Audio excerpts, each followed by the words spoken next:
Hello friends, welcome to easy recipes by Kasturi. আজকের আমি যে রেসিপিটা আপনাদের করে দেখাবো সেটা হলো কড়াইশুঁটির কচুরি। আজকের আমার এই রেসিপিটা ভালো লাগলে অবশ্যই একটা লাইক দেবেন, শেয়ার করবেন এবং সাবস্ক্রাইব করবেন আমার চ্যানেলটা। কড়াইশুঁটি কচুরি বানাবার জন্য প্রথমেই পুরটা তৈরি করে নেবো। তার জন্য আমি কড়াই দিয়ে দিচ্ছি 3 টেবিল স্পুন মতন তেল। আমি এখানে সাদা তেল ব্যবহার করেছি। তেলটা দেওয়ার পর তেলটা খুব ভালো মতোভাবে গরম করতে হবে। এদিকে আমি কড়াইশুঁটিগুলোকে ভালো করে বেছে, ছাড়িয়ে পরিষ্কার করে নিয়েছি। নিয়ে মিক্সির জারের মধ্যে দিয়েছি। দিয়ে এর মধ্যে ১ টুকরো আদা দিয়েছি আর একটু জল দিয়ে ভালো মতো করে পেস্ট করে নিয়েছি। কড়াইশুঁটির কচুরি বানাবার সময় কড়াইশুঁটিগুলো যখন পেস্ট করবেন অবশ্যই একটু জল এড করবেন, নয়তো পুরোপুরি কড়াইশুঁটিটা ব্লেন্ড হবে না। আর তাহলে কড়াইশুঁটির কচুরি ফেটে যাবে। গোটা, গোটা থাকলেই কড়াইশুঁটির কচুরি ফেটে যাবে। মিহি করে একদম পেস্ট করে নেওয়ার পরে তেলের মধ্যে আমি কড়াইশুঁটি কচুরির পুরটাকে দিয়ে দিচ্ছি। পুরটাকে দেওয়ার পরে আমাকে খুব ভালোভাবে ভাজতে হবে। পুরটার মধ্যে কিন্তু আমি অলরেডি আদা দিয়ে রেখেছি, তাই আদাটাকে আর আলাদা করে দেখালাম না। ১ ইঞ্চি মতন আদা দিয়েছি আর কড়াইশুঁটি নিয়েছি আর আ দিয়ে পুর করে নিয়েছি, জল দিয়ে পুর করে নিয়েছি। এবারে এটা ভাজতে, ভাজতে এর মধ্যে এড করলাম চিনি আর স্বাদমতো নুন। কড়াইশুঁটির কচুরি একটু মিষ্টি, মিষ্টি খেতে ভালো লাগে, তাই এটার মধ্যে চিনি এড করলাম। যদি আপনারা মনে করেন যে চিনি একদম এড করবেন না, তাহলে নাও করতে পারেন।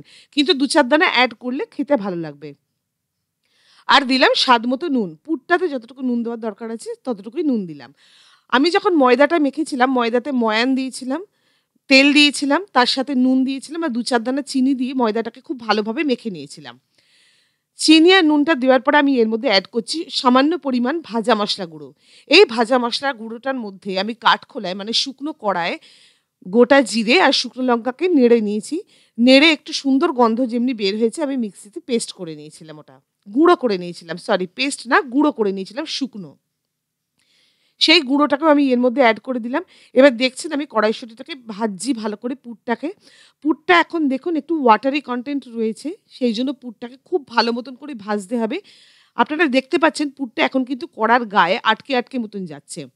যতবার আটকে যাবে ওই আটকানো পোরশন গুলোকে ভালো করে চেঁচে তুলে নেবেন। তুলে নিয়ে আবার ভাজবেন। যতক্ষণ না পুর থেকে জলটা একদম শেষ হয়ে যাচ্ছে, পুর কিন্তু কড়ার গায়ে আটকে যাবে। আর যখনই আটকাবে সেটাকে আবার চেঁচে তুলে নেবেন। ওটাতেই কড়াইশুঁটির কচুরির টেস্টটা বাড়ে। আপনারা দেখুন কিরকমভাবে চেঁচে, চেঁচে তুলে নিচ্ছি। জলটা যে মুহূর্তে একদম শুকিয়ে ড্রাই হয়ে যাবে তখন কিন্তু কড়াইশুঁটির কচুরির পুর কিন্তু আর কড়ার গায়ে লাগবে না। আপনারা দেখুন আমি কোন স্টেজ অবধি ভাজছি।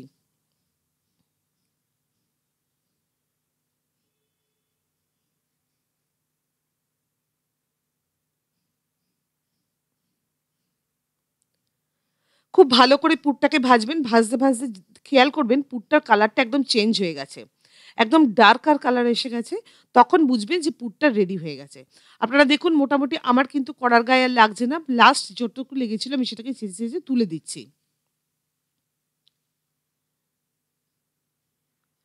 পুরটা ভাজতেই যা একটু সময় লাগে আর কড়াইশুঁটির কচুরি বানাতে কিন্তু একদমই সময় লাগে না।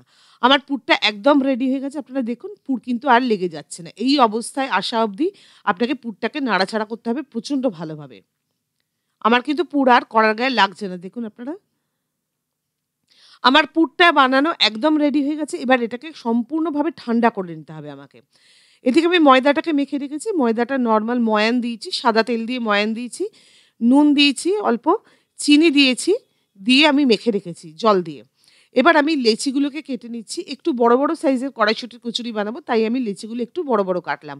আপনাদের যদি মনে হয় ছোট কড়াইশুঁটির কচুরি বানাবেন তাহলে লেচিটা আপনারা সেই অনুযায়ী কেটে নেবেন। একটা কড়াইশুঁটির কচুরি বেলছি। পরেরটাতে আমি দেখাবো কিভাবে আমি পুর ভরছি। কড়াইশুঁটির কচুরি বানাবার সময় একটা জিনিস খেয়াল রাখবেন, যখন বাটি বানিয়ে যখন পুরটা ভরবেন, বাটির কর্নার গুলো যেন পাতলা হয়। মাঝখানটা পাতলা করে ফেললে হবে কি কড়াইশুঁটির এই কচুরিটা একদম ফেটে যাবে বেলতে গেলেই। দেখুন আমি একটা লেচি নিয়ে দেখাচ্ছি আমি কিভাবে বাটিটা তৈরি করছি। হালকা বুড়ো আঙুল দিয়ে প্রেস করলাম মাঝখানটা। আমি কিন্তু আর মাঝখানটা টাচ করব না। এবারে কিন্তু সাইড গুলোকে পাতলা করে নিচ্ছি। দেখুন কর্নারটাকে পাতলা করছি আমি। কর্নারটা পাতলা করলে কিন্তু মাঝখানটা আর ফাটবে না। আর মাঝখানটা যদি বেশি পাতলা হয়ে যায় তাহলে কিন্তু ফেটে যাওয়ার অনেক বেশি চান্সেস থাকে। এবার ভালো করে কড়াইশুঁটির পুরটা ভরে নিচ্ছি। পুরটা ডিপেন্ড করবে ততটাই আপনারা যতটা খেতে পুর পছন্দ করবেন। কিন্তু এই কচুরিতে পুরটা একটু বেশি হলে খেতে ভালো লাগে। তাই একটু ভরে দেবেন। আর যারা নতুন বানাচ্ছেন তারা কম দেবেন। আস্তে হাত সেট হয়ে গেলে তারা নিজেদের মতো বানাতে পারবেন। এবারে চাকির মধ্যে ভালো করে চেপে একটু বড় করে নিলাম। নিয়ে হালকা হাতে কর্নার গুলোকে প্রেস করে বাড়াতে হবে। মাঝখানটা খুব একটা প্রেস করবেন না। কর্নার গুলোকে প্রেস করতে বাড়িয়ে নেবেন। এটা প্র্যাকটিসের ব্যাপার। এটা করতে আরামসে হয়ে যায়। এটা কোনো একটা বেশি ঝামেলার কাজ নয়। ঠিক যেভাবে লুচি বেলা হয় সেইভাবে। দেখুন আমার একটুও ফাটেনি কোনো দিক থেকে। আমি ভালো করে দেখাচ্ছি। আর পুরটাও দেখুন পুরো কচুরিটার মধ্যে পুরটা ভরে রয়েছে। এবারে একটা ছাঁকা তেল গরম করে নিতে হবে। ছাঁকা তেল মানে একটা জায়গার মধ্যে ডুবন্ত তেল দিতে হবে। সেই তেলটাকে খুব ভালো করে গরম হওয়ার পরে কচুরিটা ছেড়ে দিতে হবে। অটোমেটিক্যালি কচুরিটা ফুলতে আরম্ভ করে দেবে, আপনারা দেখতে পাবেন। একটা সাইড যেমনি ফুলে যাবে সুন্দরভাবে সাইডটাকে টার্ন করে দিতে হবে। খেয়াল রাখতে হবে কচুরিটা যেন দুদিক থেকেই সমানভাবে ভাজা হয়। আপনারা দেখুন আমার কচুরি সুন্দরভাবে ভাজা হয়ে গেছে। একদম ফুলকো কড়াইশুঁটির কচুরি রেডি।